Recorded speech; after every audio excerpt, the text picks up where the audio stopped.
Welcome to Know Happiness, a podcast where we explore how we seek, find, and sustain happiness in some of the most unusual places.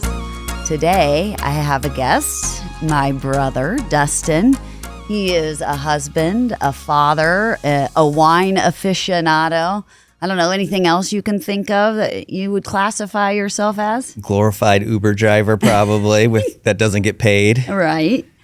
Well, welcome. Thank you for having me. The first question I ask all my guests is, what is happiness to you? Being right here with you, of course. Oh, sure. That's a great question. I think we're always trying to search for happiness, right? I feel like you have your ups and downs with happiness. Sometimes it's really a good time. I mean, typically being with family and friends is where I find my happiness. I just lost a really good friend a couple months ago, and I had such an incredible time driving with friends to go to his funeral, and it was awesome. Yeah. We had dinner and just joked and laughed, and it was such a great time and such a hard time. So I've had quite a few guests on here that talk about what happiness means to them, and I think there's an illusion of, that we're always searching for what makes us happy, and then we get it, and then it's like you're happy for a few minutes, maybe a few days, and then you're on to the next thing. And so it's fleeting. And so I've had a lot of guests come and say that finding peace in is really more of a happiness, that if you're content, that is happiness, because you can be content in whatever phase of life that you're in. No matter what's going on in your life, you can still be content, right? yeah, I mean, I feel like I'm just so busy with so much going on with 3 kids. It's so much sometimes, and it's like you just have to take a step back and breathe and be like, okay, like this is all what it's supposed to be like. Right. So just embrace the chaos and craziness. And it's so true because it goes so fast. Mm-hmm. I mean, Ella is already, how old are you now? I remember taking her to Target when she was just, 3 or 4, and just, now she's an adult. Yeah.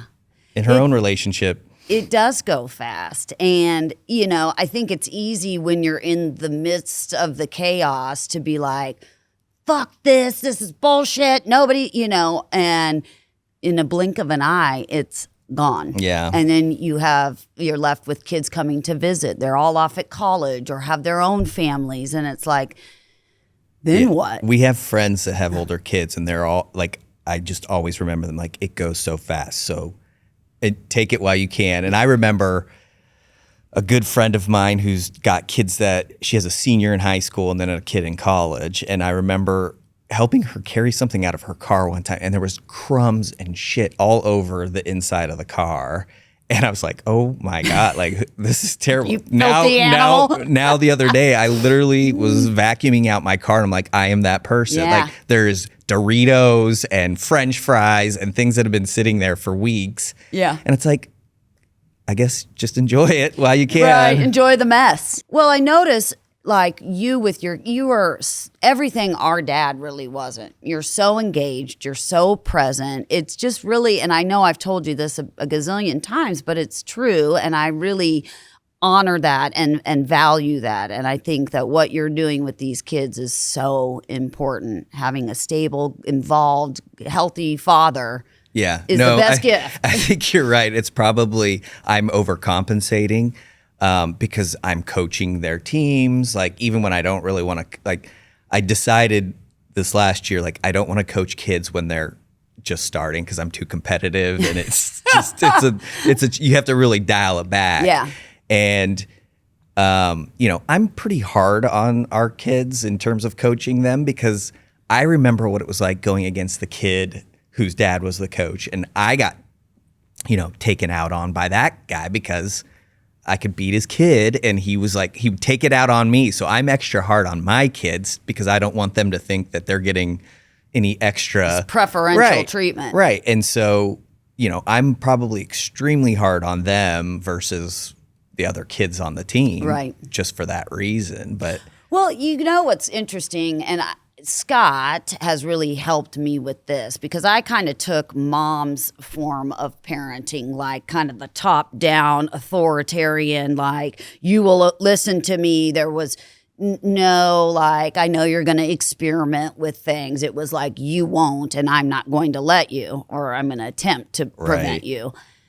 Whereas we've kind of, you've got 18 years with these kids, and then they're adults, and so the majority of their life is spent as more of a friend. Yes, you'll always be their parent, but so developing that relationship where they feel comfortable telling you things, sometimes things you don't necessarily want to know or hear, but that they feel, because if they can trust that they can tell you something and you're not going to ground them or they're not going to be in trouble for being honest, you're going to get a lot more information. I mean, I tried to hide everything from mom. And I'm just curious what your take is on how you're going to parent, as these teen years start approaching. Well, I think it's a balance between Ton and I because we had completely different upbringings, right? So Ton is very strict because she didn't get to do anything. Like, take her parents, they come to this country, they don't speak English, they don't know what dances and things like that are. They didn't have those things where they came from in Vietnam. So, she's very strict. And I think a lot of that is because that's how she was brought up. Mm-hmm. And so she's trying to find a good balance in that too, because, she didn't get to do all the sports things that the kids do. So she's trying to immerse them in everything because she didn't get any of that. Our friends love to go skiing, and I like to ski, but they'll go every day if you let them, right? And so Ton wants to go do these ski trips with them as much as we can. We've got them season passes to the ski park, right? And I'm like, let's slow down. Like, we're already doing 100 things at once. But she's all about giving them all these things that she never got. And so, we have to kind of, I think it's a challenge between the two of us as to, how much we're involved. I mean, she's in all of these, committees, PTA and all these different things with the school soccer board and the schools. And so, it becomes a lot. Yeah. And so I think it is important to be able to say no to things, right? And Kyle, we call each other, their family and our family are basically one and the same because we're constantly hauling kids around, and it's been a super blessing having them because our kids are all the same age for the most part and they're all involved in the same thing. So shuttling kids to and from places has been great to have them in our lives, but we constantly are laughing because our wives say yes to everything, and now they're in the PTA and this, and they don't know how to say no. And so we're like, say no, just stop. Well, and there's that old saying, parents, put your oxygen mask on first before assisting your kids. And if you are so run down and depleted, and that because you're going 24/7 and never saying no, are you giving your best face to the world, right? Are you giving the best to your kids? Right. Pouring from an empty cup. So I think you've nailed it when you say the balance, and it's a tightrope. That's where your happiness is. You got to find that balance. Absolutely. Well, and it's like in wine too. So the best wines are typically balanced wines, right? There's a little bit of oak. There's a little bit of fruit. There's a nice smooth finish. It's usually balanced wine. So there's, a lot of similarities there. Yeah. So let's take it back since we're siblings. I've obviously never interviewed a member of my family, and I know mom is like terrified of what might come out. Like, let's hear. She always says, it's always the mother's fault.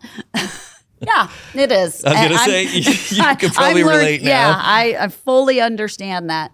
I want to know, like, what one of your earliest childhood memories is. Well, we were talking about it earlier, and I mean, I don't remember details or anything, but I just remember us in that Lincoln apartment way back when, and we had a train track behind our house, and I remember the train going by, and I mean, it was in the middle of the night. Trains would go by.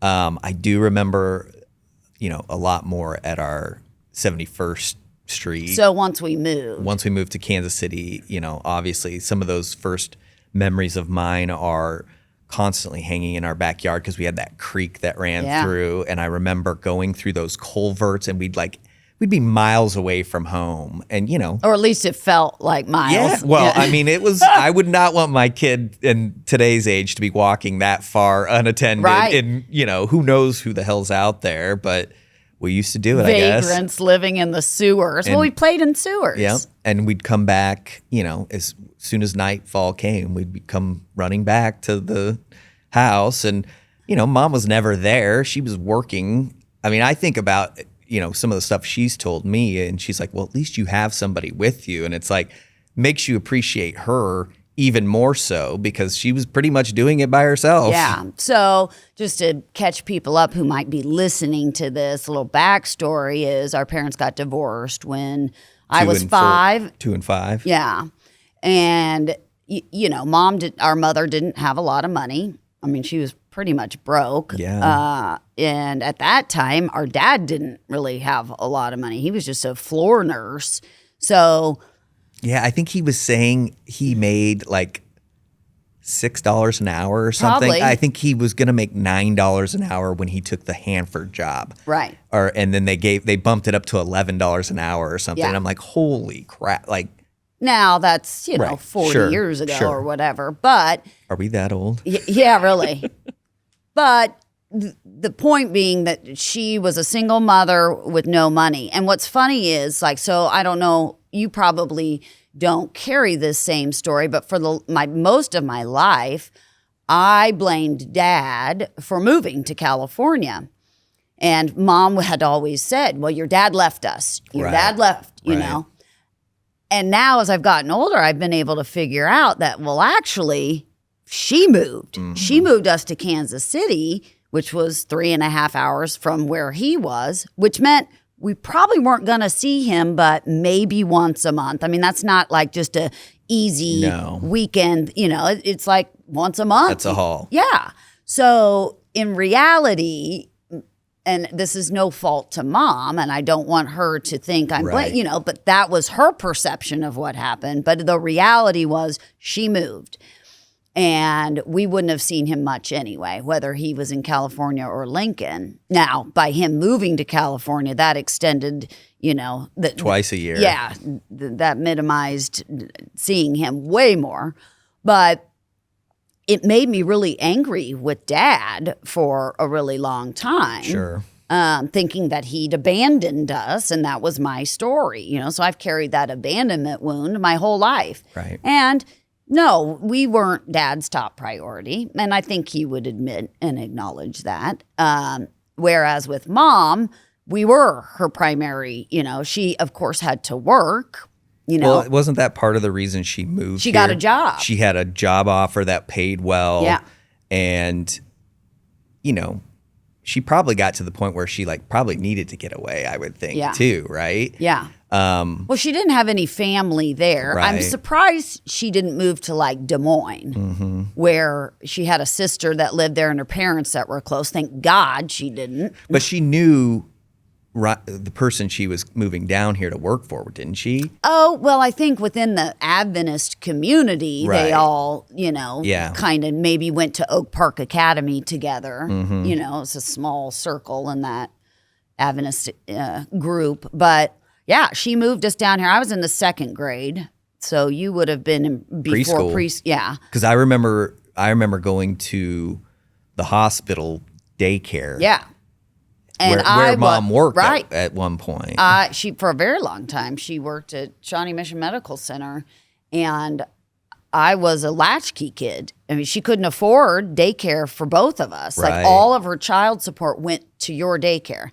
So everything she made was just to pay rent, and we had this tiny little duplex, and she made it nice. I wouldn't say it was tiny. I mean, it was 3 stories, right? There was a basement. The scary basement I mean, I'd got. love to see it now just to kind of know We should drive by what it looks like. We should go in it. We should see if we can get in there. Ring the doorbell. Yeah, see if we can get in that place. Well, it is funny as a kid how you think things are so much bigger, or you just remember them differently than They really are once you grow up. But anyway, I'm sidetracked. No, that's okay. I was just talking about being a latchkey kid, and I remember, being terrified to come home and be alone. And I figured it out. I walked home from school. I remember I got dropped off at a donut shop right next to my elementary Little school. plug. And this is at can you imagine doing this with an 8-year-old? I mean, I think that's how old I was, maybe even younger. 2nd grade, maybe a little younger, probably. Yeah, probably 7. And I would be responsible for making sure I got to school on time, and just walk over. That's a lot. Well, especially this day and age, like nobody, like your parents are with you until you go to school at that age, right? Like you're dropping them off. My kids want me to walk them to the school. Like, so I used to just drop one off, but now both of them like, can you just pull over and walk us? I'm like, all right, I guess I don't have a meeting, so we'll do that. But I have to walk them in. Right. We didn't have that luxury when we were kids. It was like, mom's at work, walk your ass to school.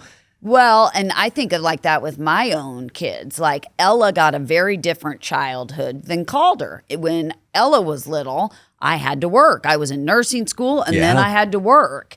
And with Calder, I was in a far different situation. I didn't have to work. And so I got to be involved in all of his school things, And so, and this will kind of lead us to where we're going to discuss like growing up in the same household, how you have 2 totally different people that come out of that with different perspectives and how that happens. Like your kids really do get different versions of you because you're at different points in your life. You think you're parenting the same. The reality is there's no way you possibly could because you're not the same as you were 11 years ago. Well, and your kids aren't the same. Right. Like your kids are completely different. Yeah. And that's crazy to me. Like the stark differences between those kids, they're miles apart. Right. Completely different people. But you were talking about your perspective of dad, so I don't know that we finished that. Right. Yeah, no. Thinking that he had abandoned us. And it's really taken me probably 40 years or 35, whatever, to find some forgiveness for that situation. Learning and knowing that he really didn't have a lot of options and all the things that had happened with him in the burn unit and that he had this opportunity in California. Mom had already moved us away. Scott always says, well, I would have said no. I wouldn't have let you go. I mean, technically, he had to allow and approve when you parent people divorce. You can't just move a child out of the state without the consent of the other parent. And, so there's still a little bit of like, oh, you didn't really fight for us. Yeah. But that's okay. Like, I understand where dad was in his life. He was, 30 years old? 30? Yeah. He was still pretty young, too. And, now we find out having another child. Oh, yeah, that. As he was separated from our mother.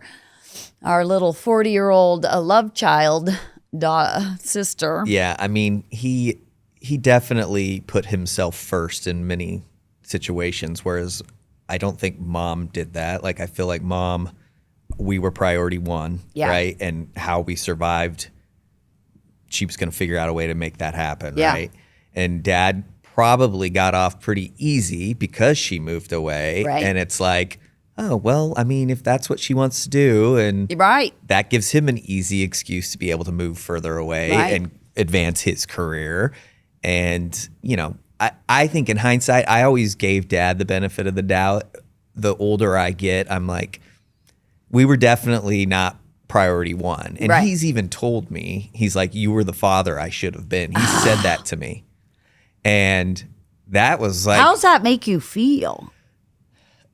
Well, it's conflicting because it's like, being a father is one of the greatest things I can think of. And, it's true. I don't think he was there like I would want to be there for my kids. So, it's great compliment. Thank you. But at the same time, it's like, I wish you were. Right. Right. Well, and that's the thing with regret of the past. Like, there's nothing he can do to change what he did. And he knows that. And I genuinely believe he carries around guilt and regret and shame. I mean, I didn't know that our grandparents asked him not to divorce mom. I know that was a big thing and he holds grandpa in such a high regard. Right. And for his father to sit there and say, you shouldn't do this, and then to him to go against that, that's a big deal. Like I can tell that strikes him. I mean, if you ever talk to Dad about grandpa, he always gets teary-eyed, and I mean, he holds him in such a high regard. Yeah. And I mean, not that grandma isn't, like, I think grandma was the base of that family, but grandpa just held him in such, like, and I think that's why Dad always was trying to be as best he could and get further and advance, because grandpa always kept pushing him. Even he's like, there was nothing more I could have done in a baseball game, and he still would point out what I did wrong and call him out on it. And I think that's a big push as to why he was very successful, right? And put kind of that as his primary focus in life versus his children. Yeah. And at that time. Right. I feel like I have so much more grace for him around that, and it's taken me a lot of still work. Has ups and downs. Yeah. And I feel like now, probably because we are around each other a lot more, I'm probably taking advantage of that, and I shouldn't. Taking advantage of what? Oh, just the fact, like, I need to give him more grace. Yeah. And I feel like I gave him so much grace early on that I'm now throwing it at him. Yeah. Well, do you remember? I used to get really frustrated with you because I would be angry and you would defend him. And I'd be like, what the fuck? Like, did we not have the same childhood? Right. No. I mean, I remember being on an airplane, flying back and forth. I mean, holidays sucked. I think this is why I hated flying for most of my adult life, is because it was never pleasant. It was leaving one parent who was in tears and going to miss us, whether it was the summer for 3 months or Christmas time for 2 weeks, or in reverse, it was always sad. It wasn't a win. No. It never. was Never. Somebody was upset. And to feel happy or excited to go see the other parent, then you felt like you were hurting the other parent. Like, oh, I'm not sad to leave you. Yeah, it was a really shitty experience. For sure. And, then we get stuck in airports and, like. And we were on our own. We were. Figure it out. But you know what? Like, now I wouldn't change that upbringing. I am so self-reliant. Like, I fly to foreign countries alone, and I don't have any fear or worry. I'm the same way. Like, and being alone, I have no problem being alone whatsoever. Yeah. And that is definitely, I don't think my kids would be able to do that. Like, no. Like, not by themselves anyway. Yeah. But, so, like, all of it turned out, the way it was meant to. The lessons that we were meant to learn in this lifetime have definitely occurred. And now in this later part of my life, like, I get to understand and have such a deep forgiveness and understanding for my parents that they are just human beings for the first time having kids. Right. And, like, don't judge. Yeah. Just, everybody's going through life at their own pace and at their own struggles and their own successes. Coming from their own woundedness and the things they didn't get in their upbringing. Right. And, like, if you're not conscious of it, you will repeat what you were taught as a kid by your parents. So there are many people who go, let's say they grow up in an alcoholic family and they hated it. And then in their adulthood, they become alcoholics. Or the other side of that coin is, I hated those things about you, and I promised myself I would never be like that, and I changed. Yeah. I changed it.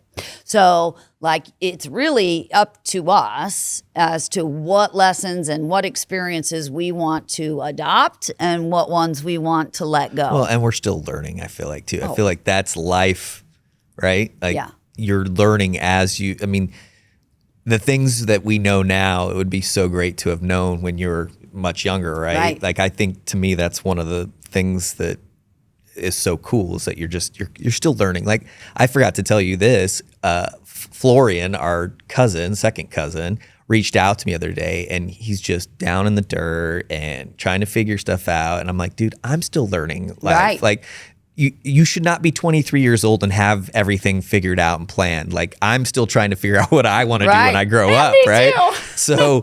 So like, you know, I was just telling him, just get a job first, like, because he's not doing anything. And I'm like, get a job, start there. And then what are you really passionate about? And then follow into those things. And then you might realize you don't like that as much as you thought you would. So I was like, you're right where you're supposed to be. Yeah. Like, you're not supposed to have it all sorted and figured out at 23. I don't even have it at 44. Right. So let's hope not. right. And so Boy, that'd be boring. anyway, I think that's what life is about. Like, you're learning and you're figuring out how to adapt and how to get better. And, you know, that's at least what I'm trying to do. Right. So, Well, and I think the current day and age where we are, people are a lot more conscious and mindful, like in their parenting styles. And, you know, like our boomer parents were raised by kind of authoritarian, top down. the greatest generation. Yeah. And then those boomers raised us, which we were kind of like, well, figure it out on your own, you know, like, oh, I'm hurt. Oh, you're fine. Throw some dirt on it. Yeah. Shut up. Throw some tussin on it. Little Dustin. You know, and now we are probably over coddling. We're creating a very soft generation. Yeah, I think, I don't know where it lines up, but I think that, because I actually relate not as a millennial, even though I am a millennial, I relate more with Gen X. Yeah. And I think Gen X is still a little bit tougher than my generation. Yeah. But I'm more like, and Ton is the same way. We are more disciplinary versus just like, oh, Gentle everybody parenting. get together. Right. You know, like, oh, you didn't mean to throw that at your sister, did you? Right. It's like, what the hell did you just do? Yeah. Like, so I don't know. I think there's a point where it's like, yeah, there is some over coddling, but that's not us personally. Yeah. And that's not to say that's right or wrong. Again, Right. like going back to the judging piece, like you do you. Right. We're going to do us. And Well, you got pretty great kids, so whatever you're doing is working. we're trying. Yeah. We're trying. I mean, they all have their moments, don't get me wrong. But for the most part, they're pretty decent human beings. Yeah. So Yeah, I like to think we're doing something right. you are. So going back to childhood, do you have a childhood story that kind of shaped you? That shaped me? Yeah, because I know I do. Oh, let's hear it. So Maybe it'll spark up mine, something. Which ironically is one of my very first memories, was I was out in, this was back in Lincoln, and I was out in the yard playing with all the neighborhood kids, and I saw Dad's Jeep drive off, and it was packed full of stuff. And I just intuitively knew something was wrong, and I ran home, and I found Mom on the floor bawling. Yeah, you do remember this and tell the story a lot. And I went down to comfort her. You know, I'm comforting my mother. But first, I checked all the drawers and I noticed they were empty. So he had taken his stuff. So I knew he left. So you were 5? I was 5. That's amazing. Like that you could remember that and that you would have the wherewithal to like look through drawers to see, Yeah. you know, you saw your dad. Like I would at 5, I would Yeah. been like, let's go play football. Right. So it was very pivotal and because Mom looked up to me and said, "Your father left us." And it was like in an instant, not only did our relationship, my mom and I's relationship kind of change, where it was Yeah. I'm comforting her versus the other way around. But the reality was he left her. He didn't leave us. He left his marriage. Right. But I took it as she said I'm not he good. left us. Yeah, I'm not good. I'm not lovable. And that sense of unworthiness and unlovability, like that was like pivotal in shaping how I moved through, especially teenage and early adulthood. Yeah. Yeah. No, I mean, I remember you always being pissed at Dad. And that's probably a big piece of it. Yeah. Like that makes perfect sense to me. I didn't, I wasn't old enough to. You were too little. No. And, the pieces I have of Dad as we go through that time frame, it's like he always wanted to be there, at least in my mind. He always wanted to come visit or wanted us to come out. He likes to mention that, he never missed a child support check. I'm like, Yeah, that's your fucking job. Like, what are you talking about? You're the law. You're a parent. You should not miss a child support Right. payment. But, it always comes back to that piece with it. But that was a big thing for him, was money. Yeah. That was his primary driving force, was to be a success financially. So, of course, it makes sense that, like, well, I took care of you guys financially. Yeah. He was like, well, did you? I mean, I think one of my memories from like divorce and growing up is just going over to friends' houses whose parents were still together. And I remember, do you remember the Vanderhagens? Mm-hmm. They lived like 2 blocks from the 49th Street from us. And I remember his parents always would have their friends over with their kids, and we'd all be hanging out, and they'd be playing cards and drinking and having just a time of their life. And I'm like, my mom's at home right now watching television by herself, alone. and these guys are having fun. So that always kind of stuck out to me. And isn't it interesting that you've created that? What do you mean? Well, look at your marriage. Look at the friends that you have. Yeah. Look at how you do things. It's all bonded through our children. Yeah. Like there's... So the thing that you envied or wanted, you went and fucking manifested that shit. I don't know if it was on on. purpose, but... I wouldn't be so surprised if it Yeah. wasn't. No, I mean... Yeah, I guess that's probably true. So that's one of your... Yeah. I mean, that would be one of the things from a divorce standpoint that sticks out to me was, and I remember Dad came and watched me play basketball like when I was in high school, like a freshman or sophomore. And I remember being really upset that he had to leave. So he just came for 2 games, and it's like, I have a full on season. You missed all these other games. And it's like, if you didn't play great in those games that he was there, Right. then it's like, man, you missed me last week when I put up 15, 20 points or something, right?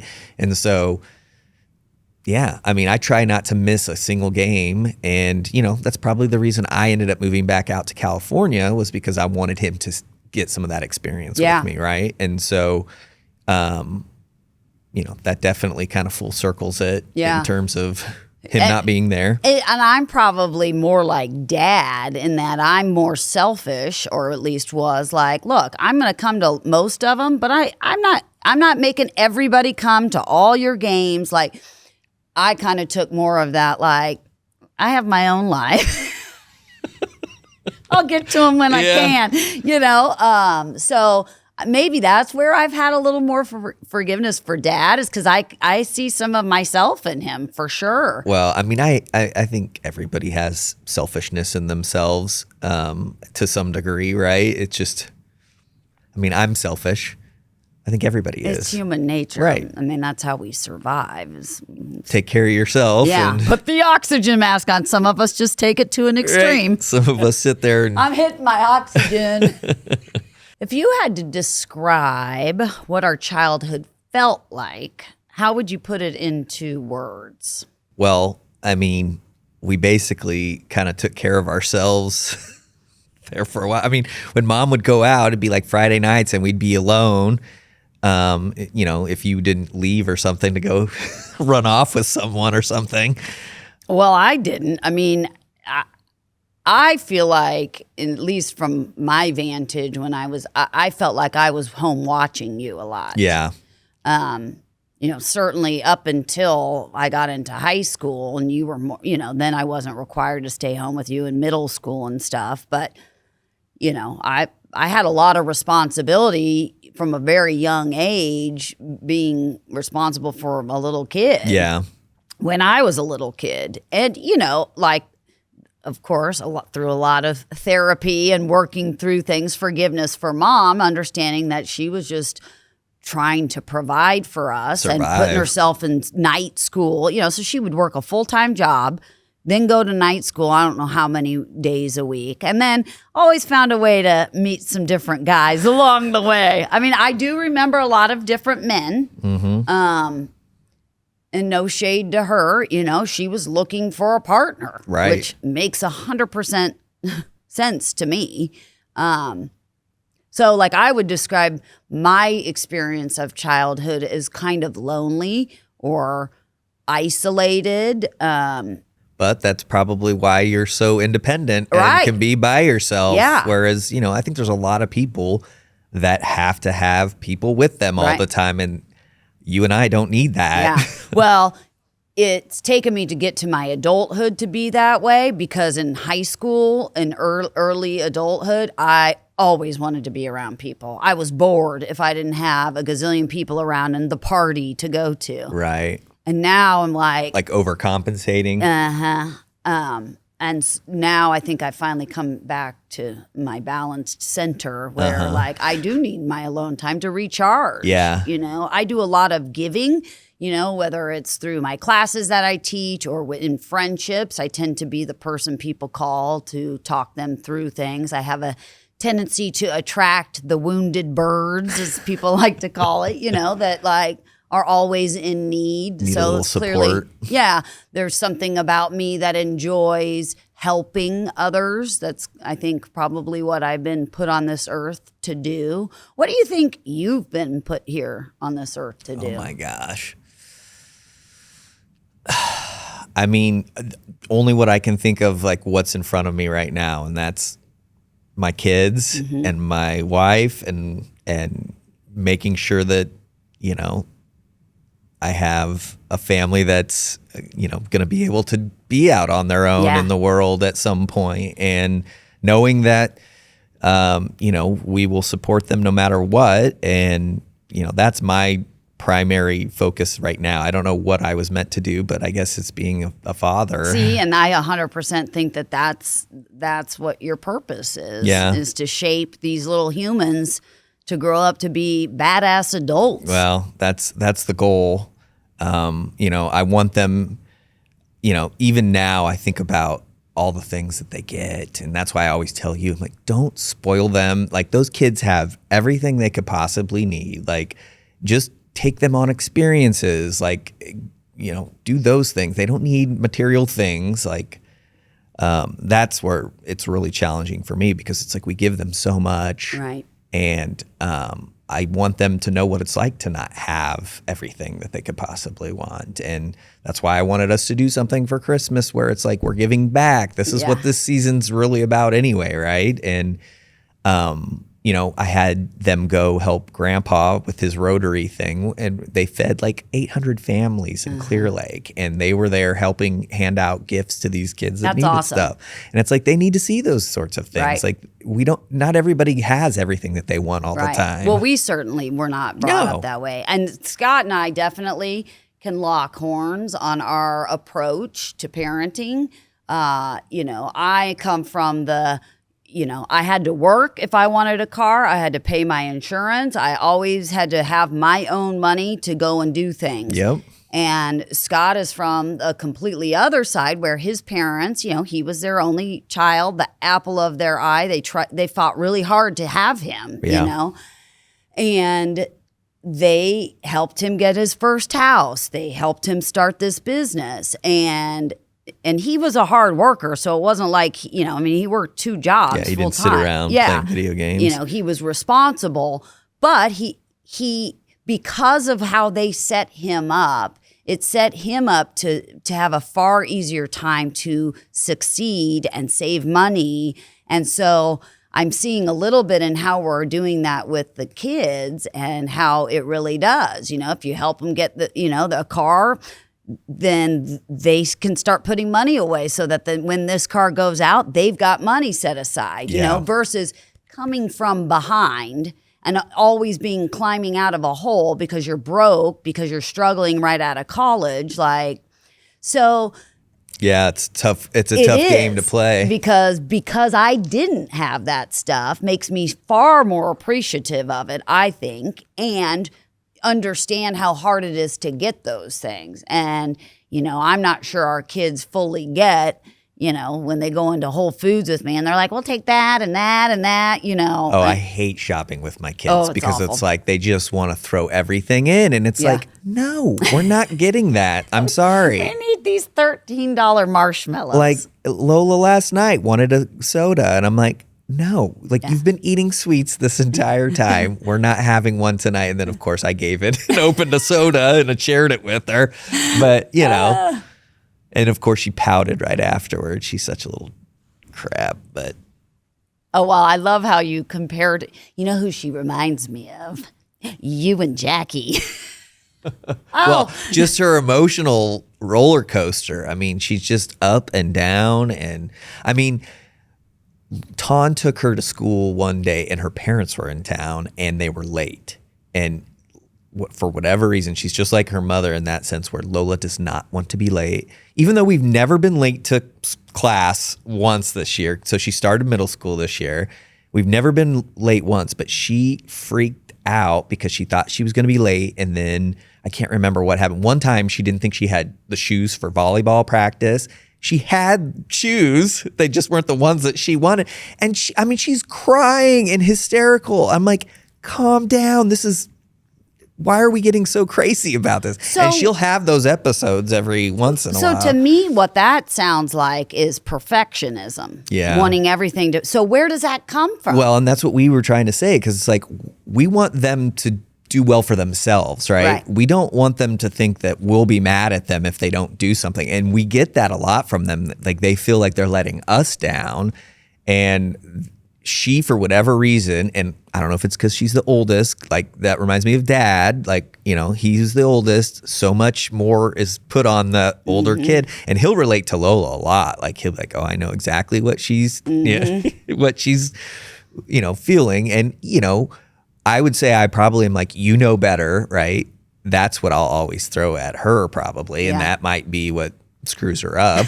I don't know, but I know everything's just a trauma waiting to happen. And that's what I always I'm like, take a step back and look at your life. You're freaking out about something so small, and that's why I always throw out, children of Gaza. Think about the children of Gaza. Like when you think you have it tough, like somebody's got it much worse than you, and that's probably not the right thing to say either. But minimizing their feelings exactly creates bigger feelings. Tom's good about that. She'll throw in you like, we want you to deal with your emotions the way you need to deal with it. Crying is fine and whatnot. Where I'm more like, stop it. Yeah.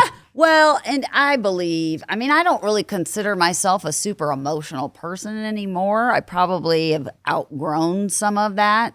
I mean, it doesn't mean I don't feel things. I get more annoyed. No one's saying that you're... Yeah, I'm feeling attacked. That's Mom. In some ways, when you have big emotions and you're sensitive, it can really honestly be kind of a superpower if you learn to channel it properly. Like she probably would be an amazing counselor. Like she's probably going to be that person that her friends turn to because she can empathize with them more than others. Like it's learning whatever you have a tendency to kind of be like, like with Calder, he's super analytical, and like it kind of is showing you where your natural aptitude, so we'll see what little Lola. I know.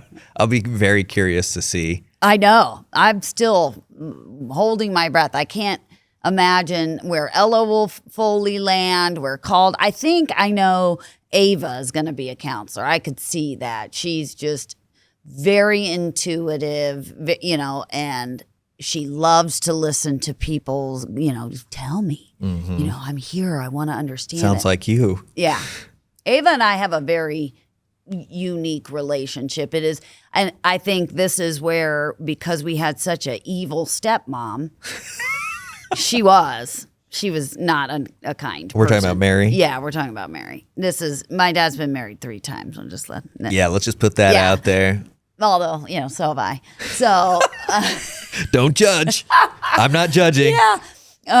I think I swung the other way. Like, because that was so awful. I mean, not only did we not get to see our dad very often, but then when we would see him, we had this beast who was so nasty and like cheap and chintzy and like what I always hold with me is that no matter what, I could never get a gift purchased for me unless it was for an occasion. So we'd be in Marshall's and I'd be like, oh, I need a pan.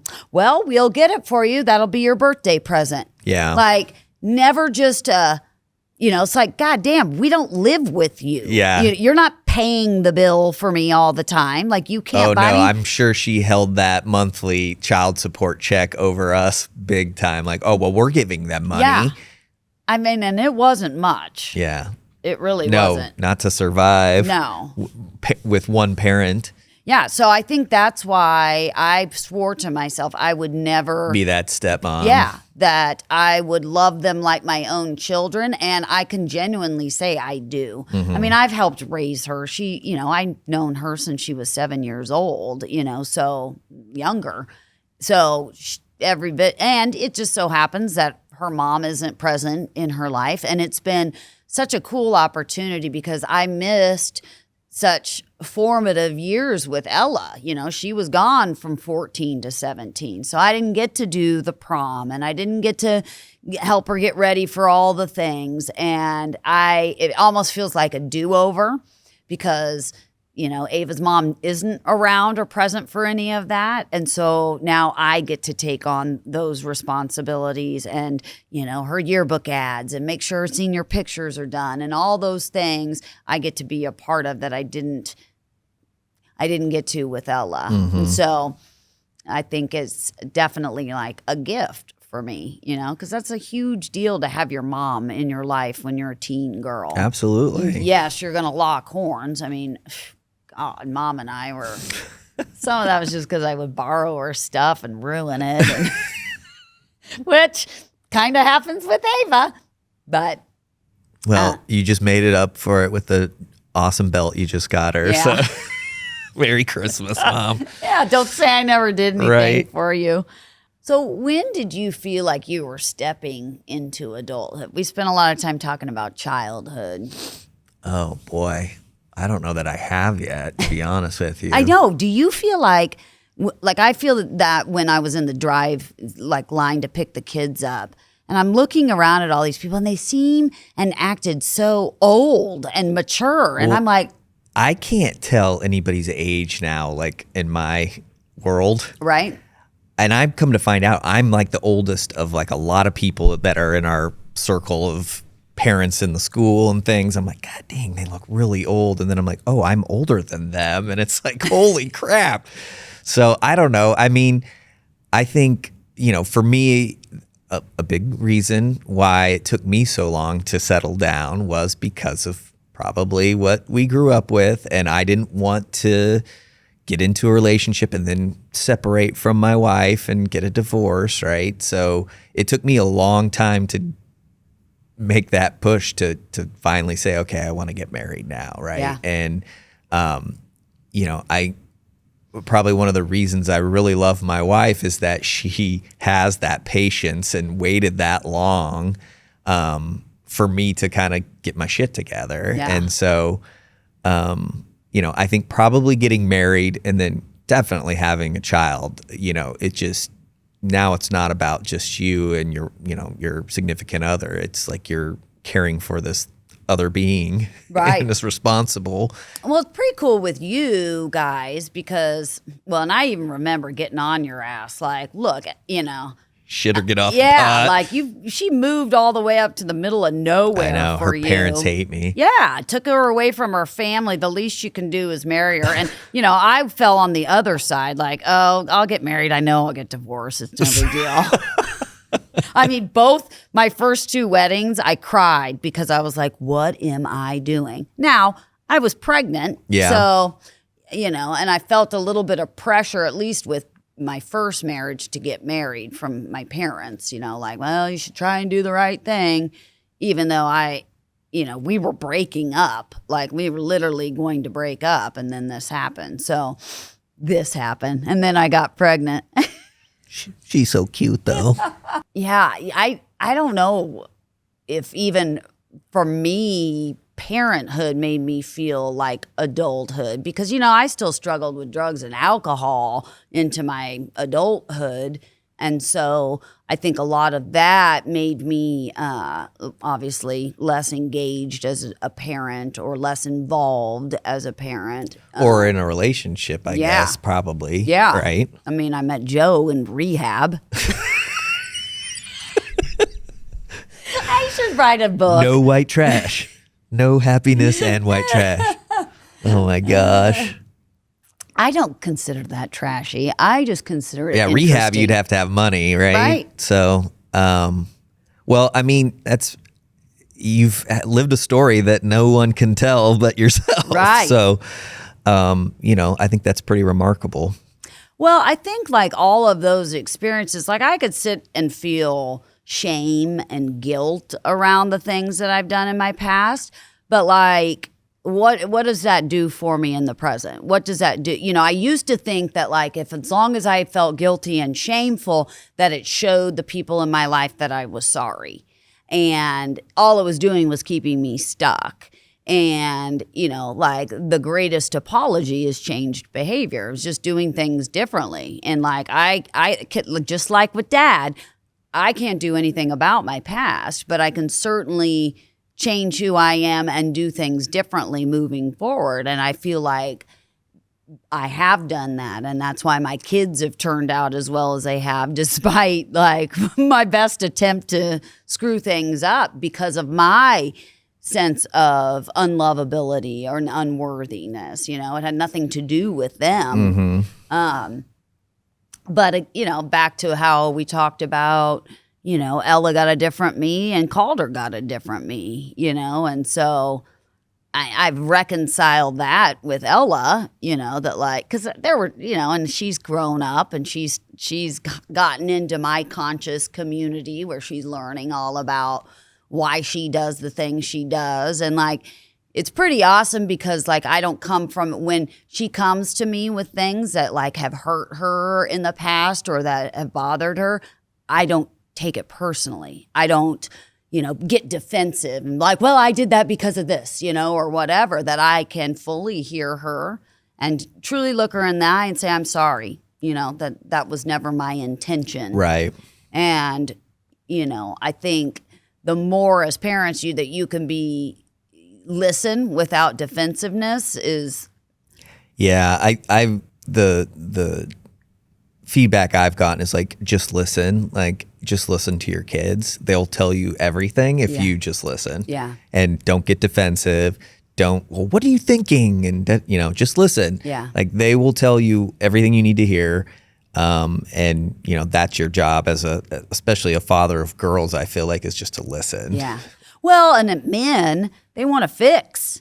That's your nature. That's what we want to do. Yeah. And even my wife says that to me. I mean, Ton will say to me all the time, she's like, just listen to me, please. Yeah. I mean, I don't need a solution. Right. I just need to process something and I just need you to listen. Shut up and listen. Yeah.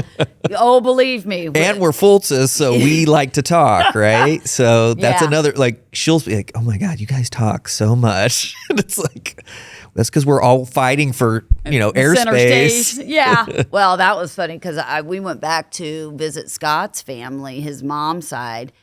And I sat quietly and I left and I said, God damn, You're your exhausted. family talks a lot. I'm fucking worn out and I didn't even speak. Like they were all fighting for stories and who was going to talk. And I'm just like, oh, I just need quiet. Yeah. Yeah. Well, and I think that's what I was talking about, trying to get like this game for us to play was stories. I remember the Fults brothers and, Grandpa telling those stories. Like they would fight over each other to tell these stories. And in hindsight, I think half of it's bullshit. Like they just added and embellished these stories so much, but they were great. I mean, I remember us sitting in their, Grandma and Grandpa's living room listening to those stories and like we would all laugh, and Grandma found out that the rifle went off and shot under Uncle Dave. Right. And, she started crying like, this happened? What do you think you want to be remembered for in this? Like, I think I know your answer, but like at the end of the day, when you draw your last breath, like, what do you want on your tombstone? What do you want to be known for? I've seen just being a better person, probably. I want to be that person that people want to talk to and maybe ask questions to. Whether that's my family, whether that's friends. Like I've not been as close with my friends, and this trip that we took to that funeral probably really engaged in me. Like you need to make it a point to be more there for your friends, and they've all got crazy lives going on too. But and you and me, like I feel like there's times where we should probably talk a lot more, right? And even though I know you don't like talking on the phone, But like, Oh, you don't either. I'm not a big talker on the phone, no. But we need to be better at that. And I think what being there for your friends and family, and also being a confidant where they can tell their stories to you, that's kind of what I would like to be known as. Well, I think you're doing a really great job at that. And I apologize for kicking your glasses in when you were a little boy. You just warmed my patience Well, out. like I say, I didn't need an older brother. I had an older sister. Right. I was pretty tough. She beat the shit out of me. Yeah, I did not let you be a pussy. Until you couldn't anymore. That is I still funny. remember that day where you hit me, and I went and grabbed you and held you up against the wall. I said, "Do not hit me ever again." And that was it. Yeah. I think you had seen. I think Ella went through that. I certainly know Ava did with Calder. That there was a point where you no longer you have can't beat me the up. physical upper hand. You may have Right. the mental. I mean, do you remember that Thanksgiving or some family thing, and it was the three of us. We were in I remember. Yeah, I can remember that story where you were making fun of my teeth. Yes. Yeah. So we were in Minnesota for Christmas. Is that where it was? And I think we had stayed at Colleen's? mom's old boyfriend's place, Mark John. Remember, we stayed at a house or a kinda. cabin of his or something, and we went to Olive Garden, of course, because that's where we go That was when it's a fancy. celebratory event. We go to Olive Garden. And I had said something about your face because you had pimples at the time. And you said, well, at least my teeth don't go into tomorrow. And I was like, holy shit. I was like, and I think Mom even laughed. Yeah. I think she busted out laughing. And then Your teeth were bad. they were horrific. They were like Calders. But I remember oh my God, I can't even come back on that. She's got me. And Mom, Dunk. yeah, and Mom started laughing. And then she's like, Lindsay, don't say that or something, afterwards. But we had a blast. I mean, I really have a lot of I know, more road trips. More fond road trips. memories with you. More than anybody, it was you and me laughing and doing accents and just silliness. I mean, yeah. I had a great you were always one of my closest friends, though I probably never would admit to it at that age, but Well, yeah, I mean, I think it's proximity. We were around each other all the time, and we watched the same movies. I mean, Ton was upset about me letting them watch whatever it was Bridesmaids. You're And I'm right. like, I was watching Lethal Weapon when I was 8 years old. So don't tell me. Right. I turned out okay. Yeah. All right. I don't want to kill anyone. Well, at least I won't say it in public. But, Right. I was watching shit I should not be watching far younger. Yeah. And it's not the end of the world. So. No. I know. It's like, do we want to sweat the small Right. stuff? Watching the sex scenes is a little uncomfortable. Right. I will say I that. still get weird when a sex scene comes on and Ava's sitting there and I'm Right. like, Yeah. let's That's a little let's much. get through this. Well, I really want to thank you for coming on. I Yeah. think we could probably sit here and talk for hours. I'm not sure anybody really cares about No. our stories, Well, but we Our mom and dad will like Yes, this. I'm sure. and our spouses. Well, and I think if nothing else, we'll have a memory. This will forever be out there on the tube of you, right? Well, maybe we should just have a regular check-in. We can have we could totally do that. What's going on in your world this week? That's a great idea, honestly, because we can do Zoom calls. Yeah. Yeah, I'd love to do it. I think it'd be fun. Yeah. We'll just add one more thing to your plate. Anyway, I love you, Love you brother. too. I wouldn't have wanted any other brother but you. Well, right back at you. I love you, sis. And Even though I hated you a lot of times, Yeah. I loved you. I know that, but I hope that you forgive You did as me. best you could raising this kid on your own. Without a husband to help you out. Right, exactly. Oh, all right. Well, Thanks for having me.